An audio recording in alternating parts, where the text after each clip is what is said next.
तेज रफ्तार कार ने ली कर्मचारी की जान। बिलहरी में सड़क हादसा, बाइक सवार की मौके पर मौत। जबलपुर बिलहरी स्थित एसबीआई बैंक के सामने गुरुवार दोपहर तेज रफ्तार कार की टक्कर से बाइक सवार एक व्यक्ति की मौत हो गई। हादसे के बाद कार चालक मौके से फरार हो गया। सूचना मिलते ही पुलिस मौके पर पहुंची और घायल को अस्पताल भिजवाया, जहां डॉक्टरों ने उसे मृत घोषित कर दिया। पुलिस के अनुसार बरेला निवासी आशीष श्रीवास्तव एक ई कॉमर्स कंपनी में कार्यरत थे।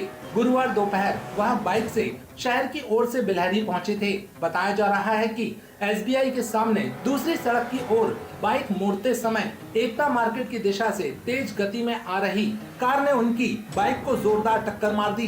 हादसा इतना भीषण था कि आशीष बाइक समेत सड़क पर गिर पड़े और उनके सिर में गंभीर चोटें आईं। आसपास मौजूद लोगों ने तत्काल पुलिस और एम्बुलेंस को सूचना दी। घायल को विक्टोरिया अस्पताल ले जाया गया, लेकिन चिकित्सकों ने जांच के बाद उन्हें मृत घोषित कर दिया।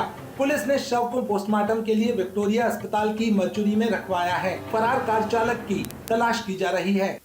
ये ऑनलाइन ड्यूटी पे थे, ये ब्लिंकिट में कार्यरत थे। ब्लिंकिट का अपना बिलहरी में स्टोर है, वहाँ पे ऑन ड्यूटी काम करते थे और ये ऑन ड्यूटी खत्म हुए हैं। शायद सुनने में आ रहा मेरे को कि ये डिलीवर करने के बाद यहाँ पहुँचे हुए थे और डिलीवरी करने के बाद किसी कार से टक्कर हो गया इनका और ये अभी कार का गुमशुदगी में डाला हुआ है और उसकी खोजबीन की जा रही है। क्या नाम था इनका और कहाँ के रहने वाले? ये मेरे मामा लगते थे, मामा ससुर जी थे मेरे। ये अपना बरेला के रहने वाले थे और इनका नाम आशीष श्रीवास्तव था। ये ऑन ड्यूटी ख़त्म हुए हैं, ये ड्यूटी पर ही थे, किसी अपने कस्टमर के यहाँ डिलीवर करने गए हुए थे। इसकी जानकारी मैं ब्लिंकिट को भी दिया हूँ, बट ब्लिंकिट की तरफ से अभी कोई एक्शन नहीं लिया गया है। हमारे पास आके पूछताछ नहीं की। आज वो कंपनी वाले सवेरे से नहीं देखे मेरे को, बस उन्होंने अस्पताल तक पहुँचाए हैं। बाकी प्राइवेट कंपनी लोगों को शोषण कर रही है। इतना मैं आपसे कहना चाहूँगा, इनके अगेंस्ट थोड़ा कार्रवाई की जाए, क्योंकि आज सवेरे से उनके साथी कर्मचारी खत्म हो गया है, तो उनको कुछ सूचना नहीं लेके दी गई उनके द्वारा। ये बिलहरी में इनका स्टोर है, तो आप सामने कुछ आना चाहिए था, सूचना देना चाहिए। जबलपुर में एनएसयूआई द्वारा आयोजित प्रेस वार्ता में नीट यूजी 2026 परीक्षा में सामने आए कथित पेपर लीक प्रकरण को लेकर केंद्र सरकार और राष्ट्रीय परीक्षा एजेंसी एनटीए पर गंभीर आरोप लगाए गए। एनएसयूआई जिला अध्यक्ष सचिन रजक ने कहा कि देश के करोड़ों युवाओं का भविष्य लगातार भ्रष्ट और असुरक्षित परीक्षा प्रणाली की भेंट चढ़ रहा है, लेकिन सरकार जिम्मेदारी तय करने में विफल साबित हुई है। प्रेस वार्ता में बताया गया कि वर्ष 2015 में एआईपीएमटी परीक्षा पेपर लीक होने के कारण रद्द करनी पड़ी थी। इसके बाद 2024 में नीट यूजी परीक्षा विवादों के घेरे में घिरी रही और अब 2026 में फिर पेपर लीक के आरोप सामने आए हैं। एनएसयूआई ने इसे केंद्र सरकार और एनटीए की बड़ी विफलता बताया। संगठन ने दावा किया कि राजस्थान, उत्तराखंड, हरियाणा और महाराष्ट्र सहित कई राज्यों में कथित पेपर लीक नेटवर्क सक्रिय पाया गया। नीट 2026 में जिस तरीके से राष्ट्रीय स्तर पर घोटाला होता है, पेपर लीक होता है, जो पेपर लीक की समस्याएं लगातार इस देश में जारी हैं और वो बंद नहीं हो रही हैं, उसे लेकर एनएसयूआई ने देशव्यापी स्तर पर कुछ मांगे रखी हैं सरकार के सामने कि आप एक तो ये जो पेपर हैं इसकी पुनरावृत्ति बंद हो, इसके लिए कड़े नियम बनाए जाएं। जो आपने सीबीआई जांच की बात कही है, वो जांच माननीय उच्चतम न्यायालय के उसमें की जाए और उसके बाद इस तरीके की पेपर लीक की घटनाएं दोबारा ना हो, इसके लिए एनटीए के डीजी को तत्काल बर्खास्त करना चाहिए और धर्मेंद्र प्रधान जो देश के शिक्षा मंत्री हैं उनको नैतिक जिम्मेदारी लेते हुए इस्तीफा देना चाहिए। यह मांग एनएसयूआई लगातार उठा रही है। अगर ये मांगे पूरी नहीं होती हैं तो हम सड़क से संसद तक आंदोलनरत रहेंगे। नीट में जो पेपर लीक हुआ है, देश का सबसे बड़ा मुद्दा, ज्वलनशील मुद्दा बन चुका है। आज हर 24 लाख परिवार जो आज बहुत दुखी है, जो साल भर तैयारी करता है, आज उसका पेपर लीक हो गया और भविष्य पूरा देश इस पे चिंतित है। भारतीय राष्ट्रीय छात्र संगठन ने सरकार से निवेदन किया है कि एनटीए को तत्काल प्रभाव से भंग किया जाए, जो लगातार परीक्षा को लीक कर रहा है। केंद्रीय शिक्षा मंत्री धर्मेंद्र प्रधान जी का इस्तीफा हो, सुप्रीम कोर्ट की निगरानी में सीबीआई जांच हो, छात्रों को फ्री मानसिक स्वास्थ्य सहायता दी जाए, जो छात्र को निःशुल्क लीगल एड उपलब्ध कराया जाए। अगर सरकार हमारी मांगों को पूरा नहीं करती है तो आगामी दिनों पे हम पुतला दहन, मशाल जुलूस और विधानसभा और संसद का घेराव करेंगे, जिसको लेकर हमारे रूपरेखा बन रही है। आगामी दिनों पर प्रदेश अध्यक्ष जी का, राष्ट्र अध्यक्ष जी का भी जबलपुर नगर आगमन हो सकता है।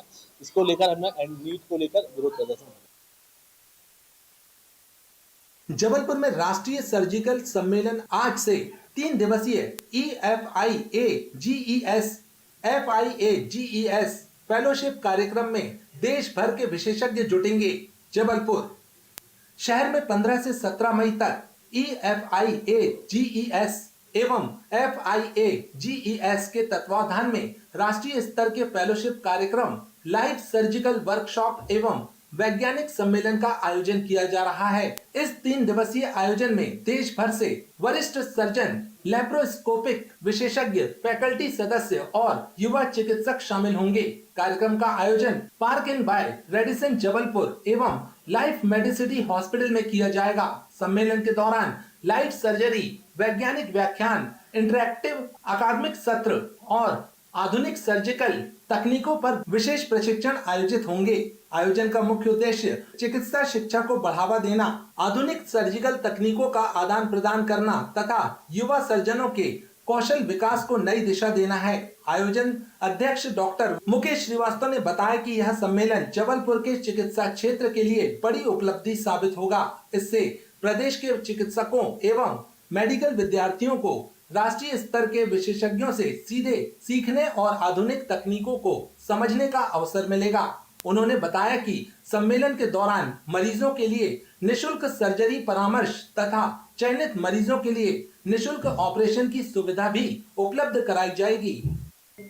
जबलपुर सर्जन्स एसोसिएशन व लाइफ मेडिसिटी के तत्वाधान में हम twin fellowship, double fellowship programme surgeons के लिए कर रहे हैं।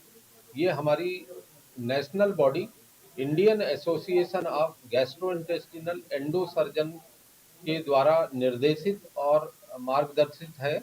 इस कोर्स में हम 2 तरह की फेलोशिप दे रहे हैं, एक EFIGS और एक FIAGS।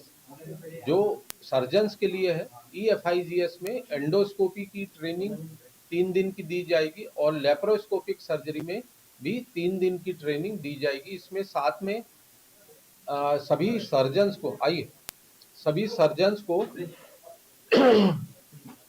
लेप्रोस्कोपिक सर्जरी, जिसमें आप जानते हैं कि दूरबीन के ऑपरेशन पेट के होते हैं, ये ऑपरेशंस लेप्रोस्कोपिक इंस्ट्रूमेंट के द्वारा होते हैं और इसमें मरीज को एक छोटे चीरे से ये ऑपरेशन होते हैं, तो रिकवरी बहुत अच्छी होती है, टाँके नहीं लगते हैं और इस तरह के ऑपरेशन से मरीज को जल्दी उसके काम पे वापसी होती है और अंदर का भी विशाल रूप में आपका पेट कई अन्य बीमारियां भी दिखती है, तो आप उसको भी देख सकते हैं।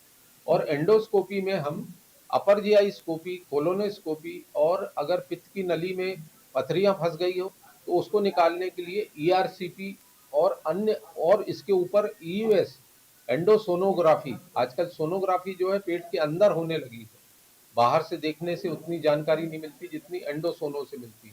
तो ये सब मशीनों का प्रदर्शन यहाँ पर होने वाला है। इनकी ट्रेनिंग हम हमारे जो विख्यात और यंग सर्जन्स विभिन्न जगहों से आ रहे हैं उनको हम देने वाले हैं। इस ट्रेनिंग के दौरान हमने सिमुलेटर्स या उसके मॉडल्स रखे हुए हैं जिसके द्वारा ये ट्रेनिंग दी जाएगी और इसी में लैप्रोस्कोपिक सर्जरी के लिए एंडो ट्रेनर रखे गए हैं। इस सम्मेलन हेतु, इस कॉन्फ्रेंस हेतु हमारे पास लगभग 300 के करीब रजिस्ट्रेशन आ गए हैं व लगभग 35 के करीब हमारे नेशनल फैकल्टी विभिन्न शहरों से आ रहे हैं। मुंबई, हैदराबाद, तिरुचिरापल्ली, इरोड, दिल्ली, कानपुर, वाराणसी, प्रयागराज, इन सब जगहों से हमारे सभी बड़े डॉक्टर्स आ रहे हैं।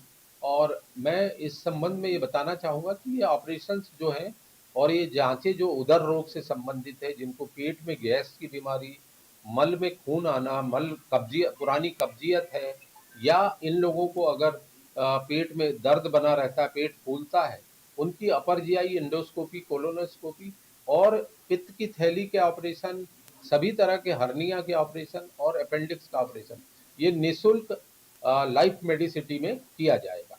धन्यवाद।